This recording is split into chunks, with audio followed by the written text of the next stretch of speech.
المركز الثاني. افضل مدرب طارق محمد.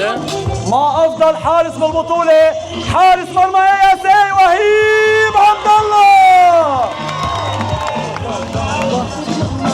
مع افضل لاعب بالبطوله يونايتد سكيلز حسن خميس. افضل مدرب للبطوله الكابتن طارق محمد.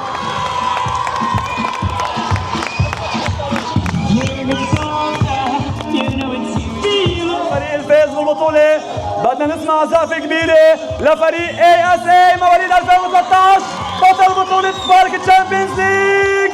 ليتس سيلبريت.